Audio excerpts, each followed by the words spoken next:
Hello. जय शिवराय हा sir. बोला. जय शिवराय, जय शिवराय. बोला. हा सर, तुम्ही काल आपल्या रेकॉर्डमध्ये सांगितलं होतं शेतकऱ्याला 17 हम्म तारखेला पाऊस काही ठिकाणी पडणार आहे.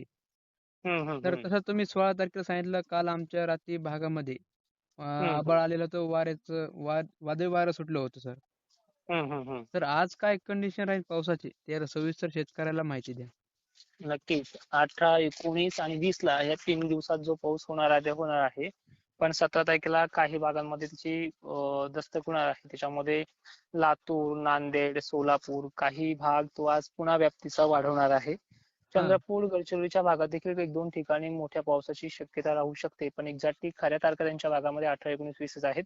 हा. पण आज त्याचे पडसाद उमटू शकतात कारण की बाष्पयुक्त वाऱ्याचा वेग तेलंगणा आणि कर्नाटक मधनं बाष्प पूर्ण घेत आहे आणि कर्नाटक, कलबुर्गी सारख्या ठिकाणी सुद्धा वातावरणाचा प्रभाव आज वाढणार आहे. हा. आजच्या 17 तारखेला संध्याकाळपर्यंत लातूर शहरामध्ये, सोलापूरमध्ये, नांदेडमध्ये अनेक ठिकाणी वातावरण सक्रिय होणार आहे.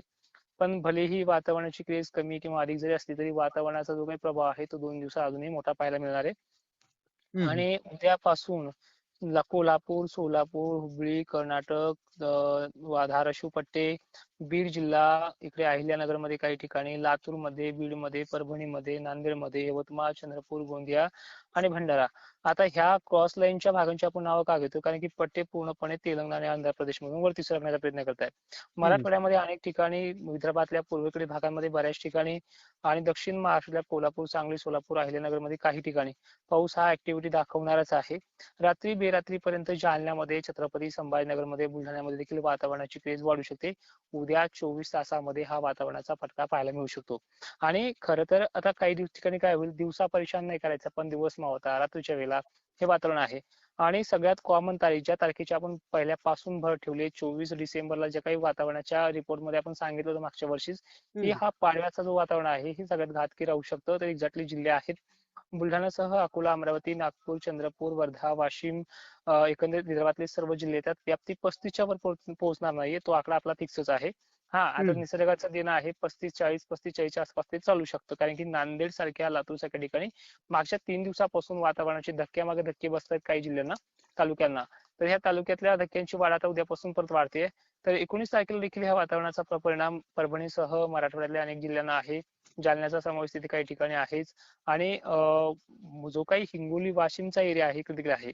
आता हम्म. कोकण, किनारपट्टी, द्राक्ष बागायतदार यांचा जो काही इलाका म्हणून मानला जातोय, या भागात देखील काही ठिकाणी हा कमकुवत पद्धतीने पण आहेच. हा. ठीक आहे. हा. हा, पण एवढं नाही घाबरण्यासारखं काही नाही. इकडे खानदेशला देखील डब्ल्यूबी मुळे वातावरण ऍक्टिव्ह आहे. नंदुरबार, शहादामध्ये काही ठिकाणी हे प्रभाव पडू शकतात, धुळ्यामध्ये. ठीक आहे. तर 19 तारीख देखील महत्वाची मानली जाणार आहे. त्यानंतर 20 तारीख देखील इम्पॉर्टंट आहे. वातावरण थोडं सकाळून मोकळं झाल्यासारखं वाटेल, पण लगेच रात्री बेरात्री दुपारनंतर म्हणा, लातूर, नांदेडसह चंद्रपूर, गोंदिया, भंडारा या भागामध्ये आहे. आणि खराब वातावरण राहणं, ढगाळलेलं राहणं या भागासह अनेक भागांमध्ये 23-24 पर्यंत खराब वातावरणाची एखाद्या कानाकोपऱ्याला धाक मात्र हे पुढे सुद्धा पाऊस गेल्याच्या नंतर राहू शकतो. हम्म. हम्म.